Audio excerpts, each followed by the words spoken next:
मेरे खिलाफ कोई आंदोलन करेगा तो मैं उनके ऊपर बम डाल दूंगा। क्या एकनाथ शिंदे जो है उसने बम की फैक्ट्री बनाई है?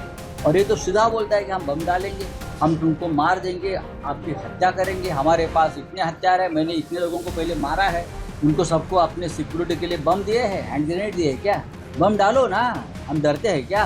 Commissioner of police Mumbai mister Devendra Bharti ji को मैंने एक लेटर लिखा है। यहाँ के जो एमपी है मुंबई के, जो गद्दार हो गए हैं, वो कहते कि मेरे पास बम है और अगर मेरे खिलाफ कोई आंदोलन करेगा तो मैं उनके ऊपर बम डाल दूंगा। ये बहुत गंभीर बात है।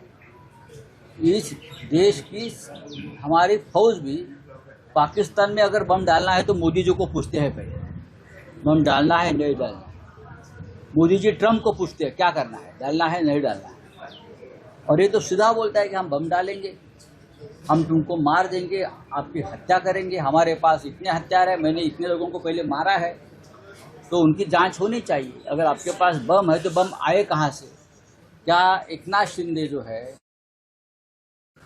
उसने बम की फैक्ट्री बनाई है? और सब जो गद्दार है इनके खिलाफ जनता में एक रोष है, उनको सबको अपने सिक्योरिटी के लिए बम दिए हैं, हैंड ग्रेनेड दिए हैं क्या? तो ये सबकी इंक्वायरी होनी चाहिए। अब मैंने लेटर लिखा है, मैं कोर्ट में जाऊंगा। सब हमारे शिवसैनिक अब आए हैं, वापस जाएंगे उधर आंदोलन करने के लिए। डालो बम, बम डालो ना, हम डरते हैं क्या? चलो सर इमर्जन्सी विधानसभा अध्यक्षांचा विषय आहे। पढ़ाई है वो नौवीं में ऐड की गई है। इमरजेंसी की जो पढ़ाई है नौवीं में ऐड की है, लोग को बच्चों को ये सारी जानकारी देने के लिए। इमरजेंसी के बारे में पढ़ाई सिलेबस में डाला है क्या? 9th में। हाँ, तो क्या हो गया?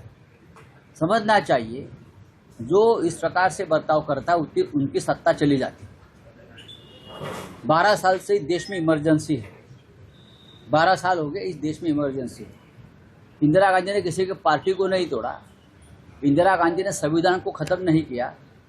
इंदिरा गांधी ने जब ये संघ के लोग थे जेल में, अटल जी, अडवाणी जी, जगन्नाथराव जोशी जी, बाला साहेब देवरस जी, तो जहाँ जहाँ जेल में थे वहाँ उनकी 5 स्टार व्यवस्था की थी इंदिरा गांधी ने। और स्पेशल 5 स्टार होटल के शेफ और कुक इंदिरा जी ने अंदर रखे थे, मुझे मालूम है और उनको भी मालूम है।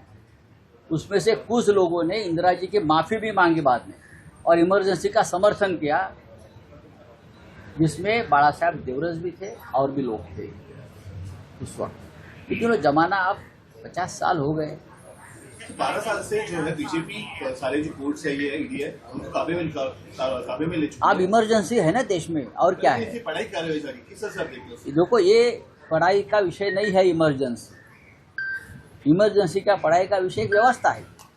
अगर देश में अराजकता फैलती है तो इमरजेंसी आप लगा देते हैं। संविधान में व्यवस्था है उसकी। उसका मतलब आप संविधान को मानते नहीं हो। इस देश के संविधान ने अधिकार दिया है प्राइम मिनिस्टर को कि अगर देश में अराजकता पैदा होती है तो आपने नोटबंदी क्यों लाई भाई? नोटबंदी क्यों लगाई? आप मुझे बताइए। तो कोरोना काल में आपने एपिडेमिक एक्ट क्यों लाया ना? संविधान में और कानून में प्रावधान किया है, लेकिन आप लोग संविधान को मानते नहीं हो। इमरजेंसी का समर्थन हिंदू हृदय सम्राट बाला साहेब ठाकरे जी ने किया था, क्योंकि देश में अराजकता फैली। और ये बीजेपी के नेता ये बोल रहे थे खुलेआम, क्या बोल रहे थे? पुलिस को चैलेंज कर रहे थे, फौज को चैलेंज कर रहे थे, इंदिरा गांधी का सरकार का आदेश मत मानो।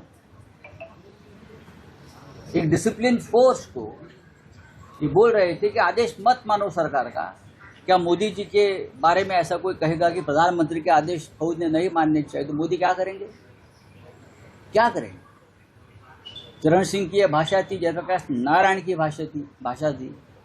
फौज को बगावत का आदेश दे रहे थे, और ये बहुत गलत। इस देश की फौज एक डिसिप्लिन फोर्स है।